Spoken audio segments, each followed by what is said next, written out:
So, how are you today? Are you feeling sad and depressed and low about life? Don't worry, it happens to the best of us. Now, how about if I give you some interesting words to describe the feeling of sadness?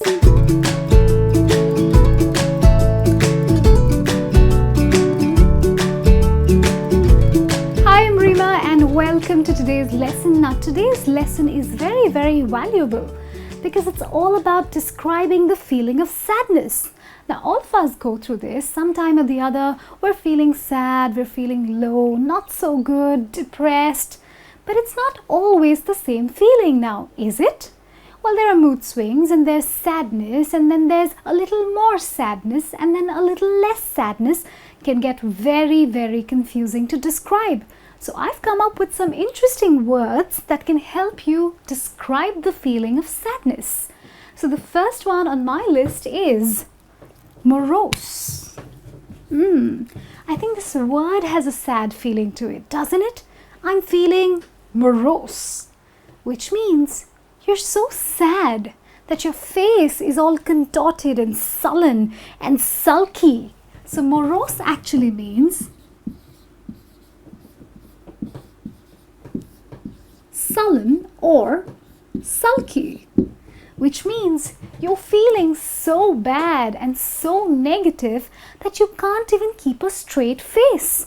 You're just sulking around the house, you're just feeling so sullen, so whatever you're feeling inside is actually on your face. Imagine that. And what an effective word that is.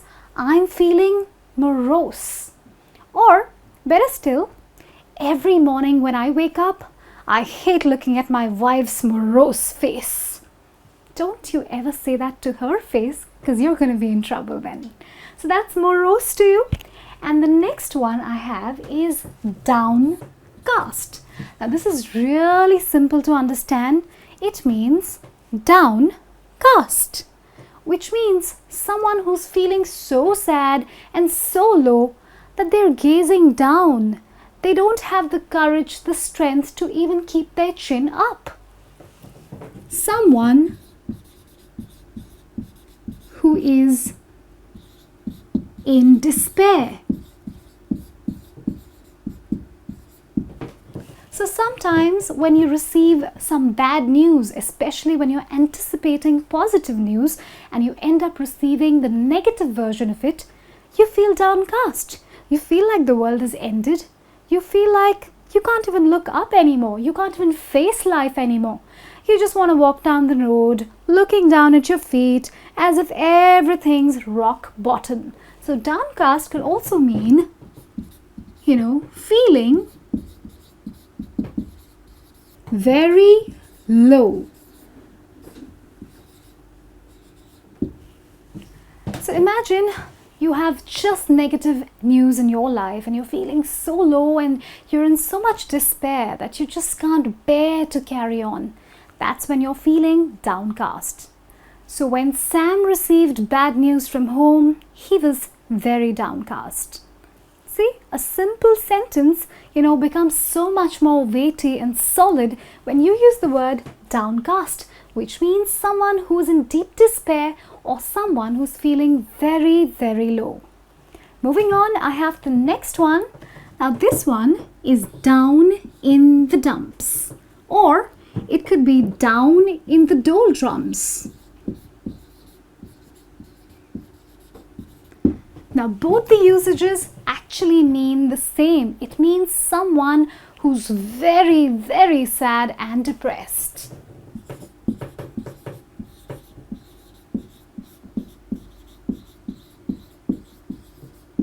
It's actually used when you feel like your life couldn't go any lower, when you feel that your life has hit rock bottom, that everything that had to go wrong has already gone wrong and there's nothing more in your life that can go wrong. That's when you're down in the dumps. After Sally's breakup, she was down in the dumps, or she was down in the doldrums. Both the usages actually mean the same and they add a lot of weight to the sentence. They actually justify her deep feeling of sadness and despair. So that is down in the dumps for you. Moving on, I have the next one on my list. Now this one appears really simple.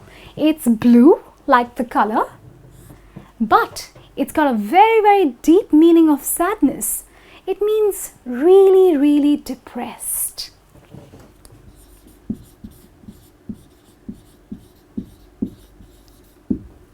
Now the word blue can be used to describe how a day is feeling or how you're feeling, or it could also be used to describe when you're feeling good, not so good, but in terms of your health.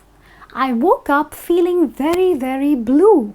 It could mean that you woke up feeling sad with a feeling of overwhelming sadness, or it could also mean that you woke up feeling not so healthy.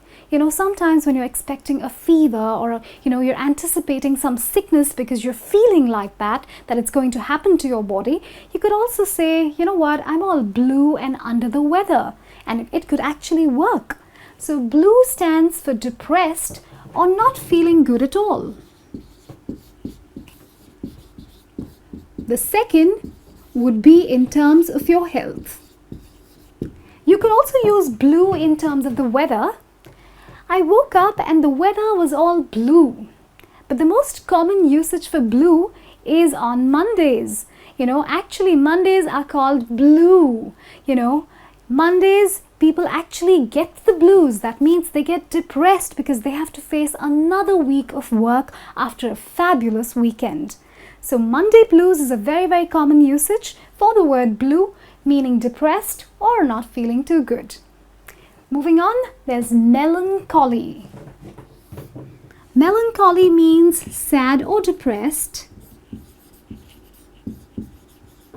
but for no particular reason.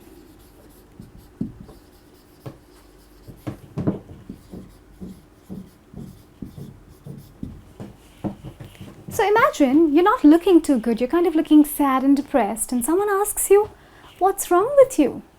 Nothing, just melancholy. It means that you're, enveloped by this general feeling of sadness. There's no one particular reason for it, but you're just generally feeling very low and depressed and sad and low on energy. So that's when you use the word melancholy, which means sad or depressed, but for no particular reason.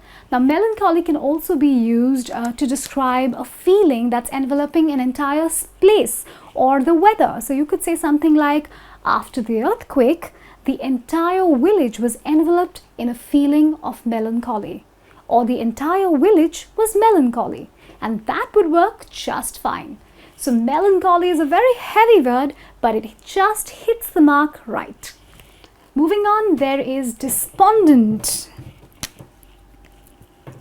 Now despondent, which means someone who is in deep despair, very, very disheartened.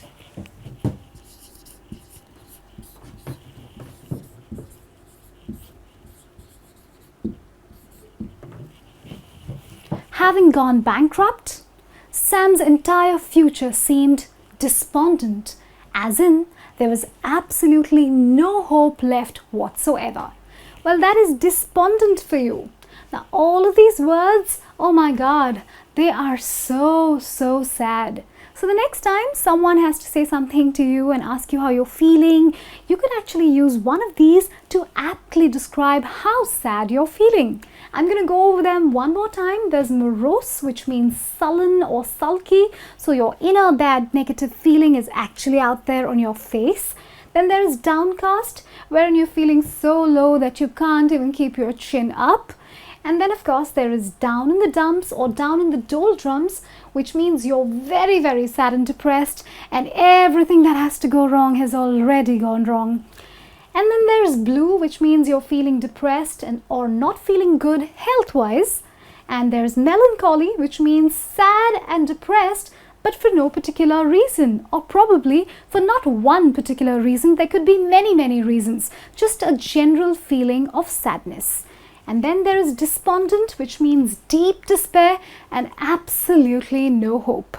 But don't worry, there's a lot of hope for you. I have some more words which will help you describe sadness. Stay with me.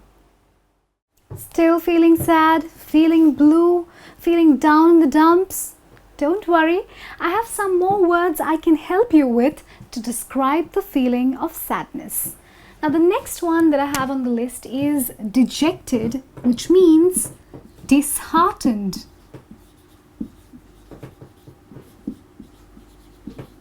Or to lose heart. Now, whenever you receive a piece of really bad news, it's very natural to lose heart, to feel disheartened, and that's when you can use the word dejected. When I didn't get the job, I was dejected, which means I lost heart. I felt disheartened. You know, something within me broke and made me feel very, very sad and low.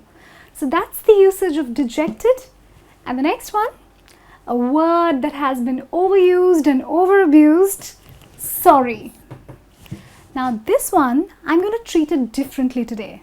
So a normal usage for sorry would be to apologize by saying, I'm sorry, I hope I didn't hurt you. I'm sorry I was late. But in this context, it actually means sad. When I saw the sorry faces of the beggar kids sitting and shivering in the cold, I felt really bad for them, which means faces which were full of sadness, which were shivering in cold, faces that had no hope. Now that is the context in which you can use the word sorry to describe sadness. A sorry face is a sad face, is a face that lacks hope, is a face that lacks any kind of positivity. So make sure you remember this usage of sorry because it's slightly rare, but it's definitely correct. There's also another usage of sorry, and that could mean to empathize.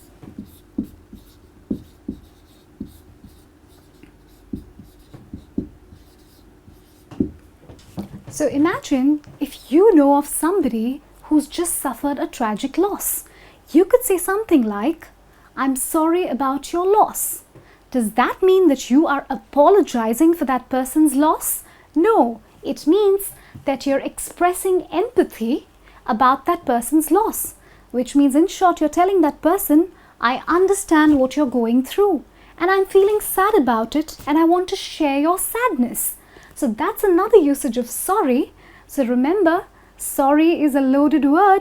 It doesn't always mean apology. It could mean to empathize, or it could just mean plain, simple, sad. The next one being forlorn. Sounds difficult? No, it's not. It just means absolutely sad and deadpan on a face.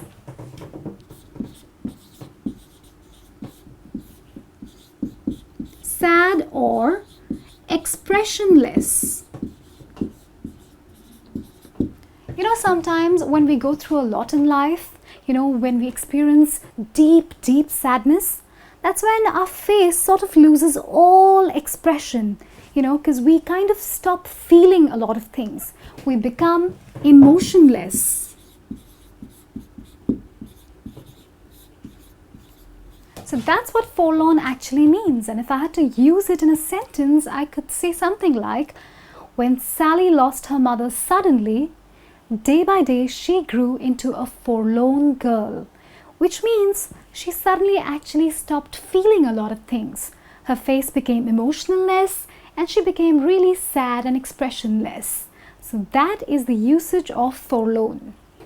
And the last one for today is rock bottom. Sounds like the name of a bar that you'd visit, right? Well, that's not what it means. Rock bottom means hitting the lowest point of life. So imagine that Murphy's Law has worked and how, and everything that had to go wrong has gone wrong and your life can't get any worse. That means you have hit rock bottom. So you could say something like, when Sam got fired, he started drinking heavily and hit rock bottom, which means he messed up his life in such a large way that it couldn't get any worse. Well, I really hope that you don't hit rock bottom trying to memorize all these words, and I hope you master the art of describing sadness. Well, those are my words: dejected meaning disheartened, sorry meaning sad or to empathize, forlorn meaning sad, expressionless or emotionless, rock bottom, which means hitting the lowest point of your life. Well, that was my lesson for you today, and I hope you enjoyed the words. And if you have anything interesting to say to me, definitely not sad but something positive, make sure you type in the comment box below. This is me, Rima, saying bye and thank you.